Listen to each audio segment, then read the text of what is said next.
Well, folks, D Knight is with us today, and he's also got a special guest. He is interviewing the host of Decoding Fox News. And that would have to be a full-time job in and of itself to sit and try to decode and cipher through all the bullshit that Fox News pumps out into the world. But before we get to that, I do want to remind you guys to go over to D Knight's YouTube channel and hit that subscribe button. Let's give him his flowers.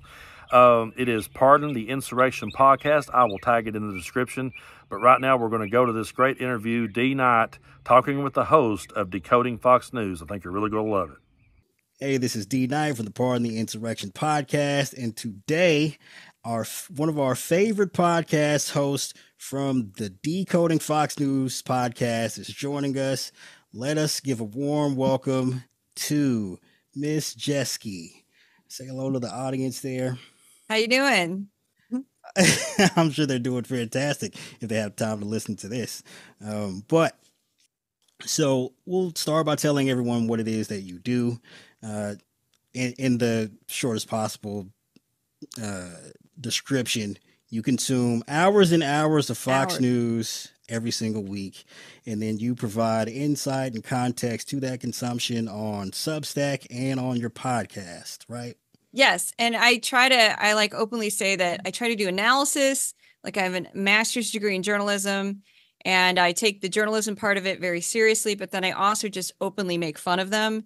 So it's a kind of a combination of me like sort of breaking down what Fox puts out, the propaganda, the lies, the misleading stories, the manipulation, and then also just me openly mocking how ridiculous they are. And I'm pretty savage about going after like Jesse Waters and Judge Jeanine and Greg Gutfeld and really all the primetime hosts, because they're all it's just a bunch of nonsense. My favorite bits are to, when I get lucky and like Steve Doocy goes rogue and he'll start, like, well, what do you think about this? And, he sort of kind of goes against his co-hosts. And every time I get one of those clips, it performs really well on Twitter. It performs really well on Threads, on every place that I put it, because people love to see that sort of that machine of Fox News kind of break down a little bit. Because they are human beings. It's not. Are you sure? I'm not entirely certain if that's accurate. No. Even though it is very much like a propaganda machine. It is very much designed to keep people scared, to keep people paranoid, to keep them on the edge of their seat. Like the world's going to end. The United States is crumbling. And I don't really understand the appeal of that, but that's exactly what they sell. So people who watch Fox, they're like going on a roller coaster of dread, and they just lock in and they're like ready to like scare the heck out of me, Fox. And that's what they do. So, right. What's it like for you specifically consuming hours of this content on a daily basis? I watch 15 hours of Fox every week. Sometimes as much as 30, although don't do that. Don't do that. I've only had to do that in like weird cases where there was an election or something. And I typically watch Fox and Friends, The Five, and then I rotate the primetime shows. So the primetime shows change on the given week. Although last week I picked up Jesse Waters and Hannity because the way they were treating the jurors in the Trump trial. So it is, there are times where I have to like walk away from my computer. Like I just can't take it anymore. And I'm like, I can't, because I get sick of the negativity. It's just so, everything's going to hell. Everything's burning down. Everything's horrible. And that energy kind of gets to me sometimes. And I'm just like, just zen it out. I always joke, like people say, what do you do for free time? And I say, absolutely nothing, because that's literally what I do. I just Yes, you need a cleanse after consuming a few hours of Fox News. I don't watch MSNBC. I watch clips of MSNBC, but I don't go back and forth because it would mess my head up. I do compare everything I watch to PBS because they're nonpartisan and they're straight down the middle, and it's like high quality news. And that I do enjoy the PBS. Let's hone in on that for a second. So what would you say, just in general, you don't have to give like super specific examples, but highlight some of the differences between how Fox News might cover a story or a set of stories or daily topics versus how PBS does the same? Well, PBS will just, number one, PBS gets a lot of more international stories. Okay, Fox well, would this completely one you ignore. can give a great example on, because I'm sure you're absolutely aware of it, like the situation in Haiti, for instance. How did Fox News' coverage of Haiti differ from PBS? Well, Fox promoted the false, like it was a myth that there was cannibalism in Haiti when that was not true. Yeah, no, they took that totally seriously and put that on air. I And can't keep a straight face. It's so I ridiculous. know, because the one gang member's name was Barbecue, which that had nothing to do with cannibalism. Nothing. It had to do with the fact that his mother sold food on the street when he was a kid, and that he got the name Barbecue from when he was a child. Now, he's not a nice guy. Barbecue's not a good dude, but he's not a cannibal. And so I didn't even know that until I was doing research at the end of the week, and an article popped up. It said, it's a myth. There's no cannibals. And it's something that's been hurled at Haiti before in the past just due to racism. And so people have made, and voodoo, people have, bigoted views towards voodoo. And so I looked into it and I was like, oh, yeah, this is all nonsense. And it was very, like, AP did an article on it and they're very specific. They broke it down. Now, PBS didn't even mention the cannibalism thing because it was a goofy hoax, like they're not going to say that. But Fox said, oh, they're cannibals and they're going to come to Florida and they're going to kill everybody. I'm like, what? So that's, and the other thing is, like, PBS with Haiti, that's been going on for 2 years. And PBS reported on every single step, like I believe it was the president who was killed, the prime minister who was not elected was put in power. And then he just didn't hold elections for 2 years and everything descended into chaos. And then when Fox covered it, cannot make this up, I have like 3 instances, and this is just in the shows I watch. 3 different people said that the prime minister had been killed. And I'm like, no, it's the president. And yes, it does matter because the prime minister wasn't elected. So they kept saying the prime minister had been killed and that the president was in Puerto Rico. And I'm like, you're flipping them. No. And then the other thing is that Fox completely ignored the story until it got really bad, until the prime minister tried to come back from, I believe he was in Kenya. He tried to come back from Kenya and he couldn't get into his country because they'd taken over the airport. So he's been in Puerto Rico, and Fox finally reported on the story. Now, PBS had done a bunch of stories about Haiti. So I already knew that this was a conflict. I already knew it was a problem. I already knew that the country was falling into chaos. And Fox acted like it came up out of nowhere. And I'm like, no, it hasn't. You just ignored it. And now all of a sudden, because you think this will make a good story to scare your viewers of, oh, those evil people from Haiti are going to come into Florida. And another thing that PBS did that Fox did not do is PBS did a whole story about how the weapons that the Haitians have, and they have a lot of weapons, all come from Florida. Oops. They wouldn't say that on Fox, would they? That they're all smuggled in. Almost all of them are smuggled in from Florida because Florida's right there. And basically what they do is they smuggle them into what looks like humanitarian aid. And then, you open the big blue barrels, all the different ways you get food and other things down to the Caribbean. Yep. And boom, pops out the guns. Yeah, boom. Yeah, a gun's hidden underneath sacks of flour or canned goods or whatever. So that's how they're getting the guns. And so Florida is like a huge part of the problem. And there lax gun laws and all that. And then if you would watch Fox, they're like, oh, these evil Haitians, they're going to come. And I'm like, what? No.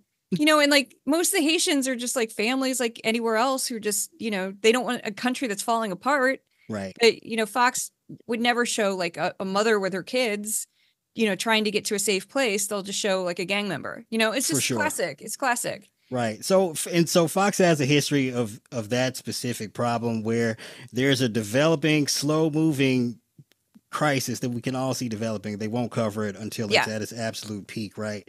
And I'm sure they do that with a number of stories. They did it with Israel too. I actually compiled a list. This was nuts. This took like days of every single story that PBS had written about or included about Israel from the time I started my project in February 2021 or 2022. Sorry. So February 2022, I went through all of my old newsletters and my spreadsheets and found every single story about Israel. Most of them were short. Most of them were like 30 seconds to a minute. And most of it was like, these people killed these people. And then there was, some political unrest in the West Bank, or some people showed up and they blew up a car, stuff like that. Just sad, horrible stories about violence. and it was like one right after the other. And the list, I think, stretched on for like 70 stories. And PBS and Fox had included none of them. And then Fox all of a sudden goes, "Oh, there's a war." And it's like, and then Fox also, which was comical about how they've handled the Israel-Hamas war in a very bizarre way, in that they totally ignore it. They act like Bibi Netanyahu is widely loved, which he's not in Israel. And they only mention casualties at this point when it's IDF. And then even then they leave out a lot of details, and everything's short and just like, oh no. And then how can they twist it to bash Biden? What was comical last week is Hannity kept saying, we threw Israel under the bus. We threw Israel under the bus. And then I would find clips of other people on Fox going, well, the drones that were sent from Iran were shot down thanks to the U.S. military. And I'm like, well, we definitely didn't throw them under the bus if we're shooting, like people have very strong feelings about Israel, I understand, but like Fox just twists the story in such a bizarro way that, like, even if you were a hardcore supporter of Israel, you'd be very frustrated with their coverage because they don't show you anything. Like, I'm kind of neutral on it, but it's like one of those things where it's like, how can you show this garbage? It's just an alternate reality completely. When the war first started, they would interview people from Israel, and of course, and the people would talk to them, and they'd always sneak this in, which I loved. They'd go, "Thank you, President Biden," and I'm like, and I'm sitting there going, they go, "We just want to thank President Biden because President Biden's amazing. Can I thank President Biden?" And they would sneak that in, and the people in Fox would be like, you could see them like flinch. They're and like, then, cut the commercial. Cut. They did cut a couple of them. They cut a couple of rabbis kind of abruptly because they went into, like, at the very end of their segments, the rabbis were like, "And I would just like to thank President Biden." And they're like, and then what also happened, which was interesting, is I have a few examples of this in my clips, in my archives, where somebody would, like Brian Kilmeade would be like, "Isn't Bibi Netanyahu amazing?" And they were like, "No, I hate him." And I'm like, and I'm watching this on my side going, "Oh my God," like, like cheering them on. And then you would see the look of fear on somebody from Fox, like, "What? You're not supposed to say that." And then the person from Israel was like, "I'm going to say it." And so there was a couple instances where the Israeli guest would openly fight with the person on Fox who couldn't understand that. Yeah. Oh, it was great. My favorite clips, where you could see that the Israelis were like basically saying like, "No, he's very unpopular. And a lot of people blame him from October 7th. What are you talking about?" And so that was sort of, then they kind of stopped covering the war a little bit, partly because they didn't know how to shape their story. So now they just don't really talk about it. They did talk about it last week. Well, this is a real instance of Fox News choosing to not cover a story because it literally doesn't fit their narrative that they want to portray. Doesn't fit their narrative. So they just stopped covering it, and they only show what they want to show. And like I said, the United States relationship with Israel is very complicated. It's a complicated situation. But, Hannity was basically just selling nonsense to his audience. And I thought, how does Fox News, so you've watched far more Fox News than I watch it in clips, but how does, like, the coverage in general, how do they square their support of Israel with a lot of the other anti-Semitic content that they air on their network? Well, it's been bizarre. They just ignore the fact that they're anti-Semitic, and they are very anti-Semitic because the Great it's a big open secret. It's not breaking news. The Great Reset, the Great Replacement, even though the Great Replacement came from France and originally was anti-Muslim, it has been warped once it got to this country, that conspiracy theory, and now it's very anti-Semitic, and they push that constantly push the Great Replacement. They've also pushed cultural Marxism, which they openly now promote, and there's now books published with cultural Marxism on the title. Senator Ted Cruz, I'm looking at you. And that's an anti-Semitic conspiracy theory that's based in absolute nonsense. So all of this gets pushed. Tucker Carlson was openly anti-Semitic, and nobody cared. And I'm just sitting here going, like, I clipped once he was trashing he hated black women to a level that I was fascinated. Yeah, we don't have to get into that. We're a horrible man. He was a horrible man. But he would always trash black women, and he was trashing a black broadcaster from, I believe she was of MSNBC, and he slipped in blood libel. So he's trashing this black woman who did, I don't know why he was trashing her. I was like, other than he just is a racist piece of garbage. And he said, are they putting the blood of their babies into your bread? And I went, blood libel. That's an anti-Semitic.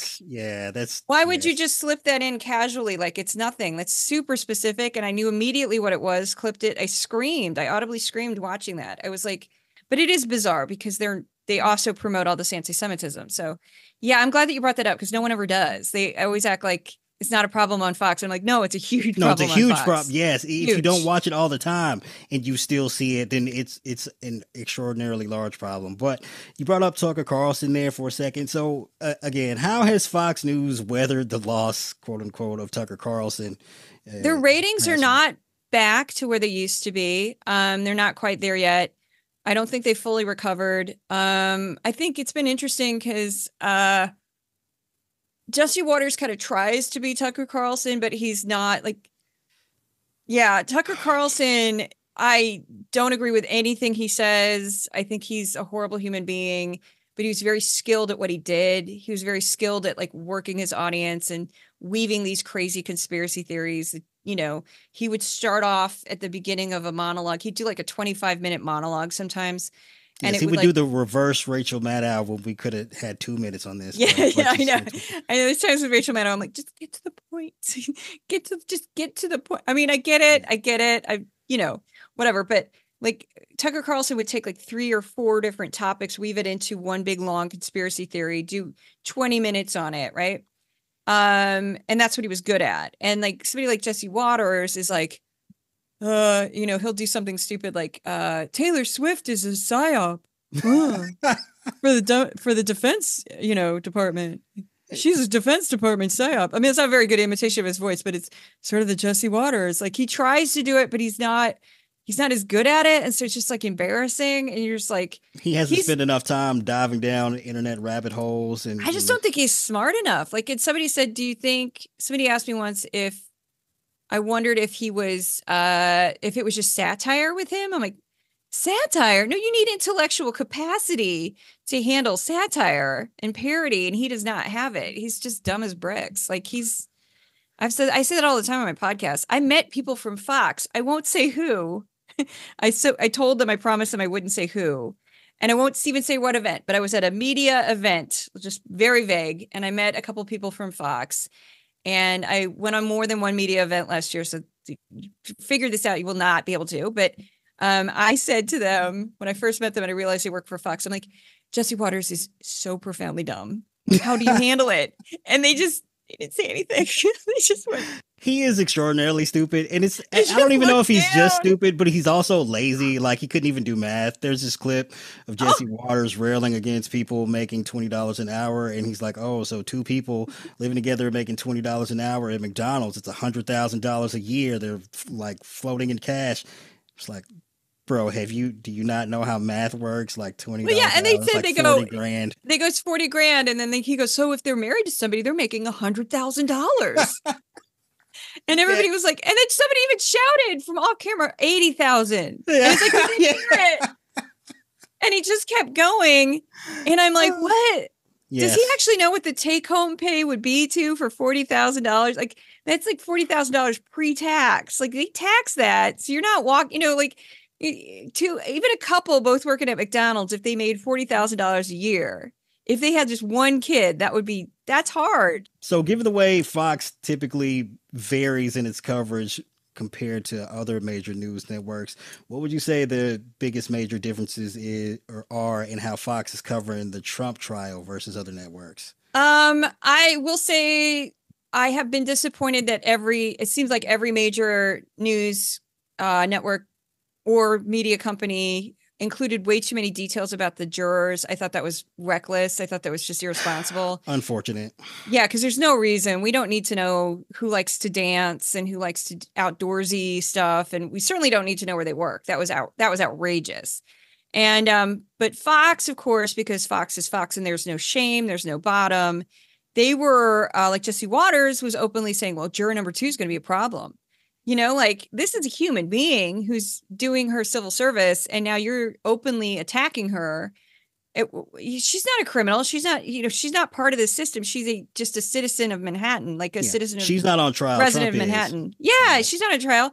And she ended up quitting because people figured out who she was based on all these, clues he was dropping on Fox. And they're not going to say, oh, we're part of the problem. I mean, I think the grossest thing that I was just horrified by on Fox is from day one, as soon as they got information about the jurors, they were like slapping up on the screen.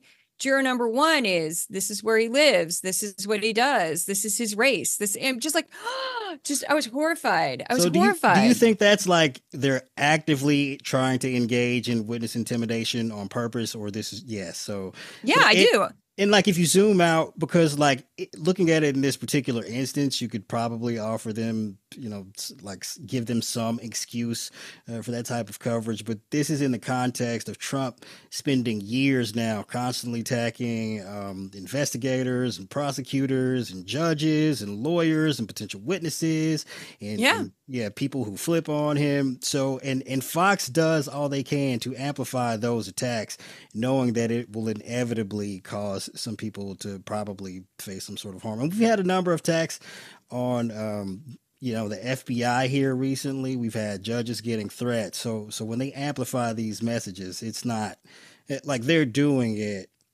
on purpose. Like there's obviously no debate there. And like, yeah, I couldn't help but think of Ruby Freeman. She was perfect example. She was the poll worker in Georgia, and she and her daughter were both harassed within an inch of their life. They had people show up to their property. It was like a family. It wasn't their home, but it was like a family home. Showed up physically to this home and like threatened them. And what's so sick about Fox is one of the specific quotes that can only be tied back to Ruby Freeman. Now, Ruby Freeman has successfully sued Rudy Giuliani for defamation. I don't know how much money she'll end up getting, but she successfully sued him for like millions of dollars, she and her daughter. Over 100 million. Yeah, over 100 million. And she and her daughter are suing other people because multiple places went after them. And I think they should, because it's the only way to stop this behavior.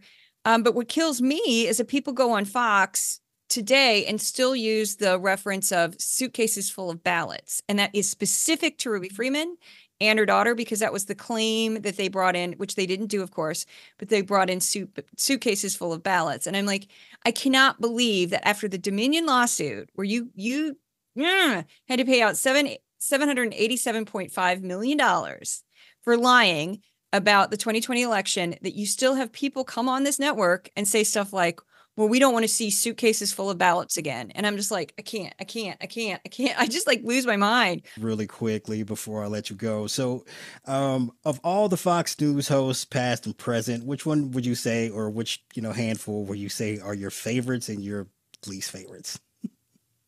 I am thoroughly entertained by Judge Jeanine, even though I hate everything that comes out of her mouth for the most part. But she's entertaining because she always gives me material, and because I just have no idea what she's going to do. Like, what is she going to throw a pen? Is she going to, because she's thrown pens at people. Is she going to, admonish Greg Gutfeld? Is she going to yell at Jesse Waters, which I've seen her do that?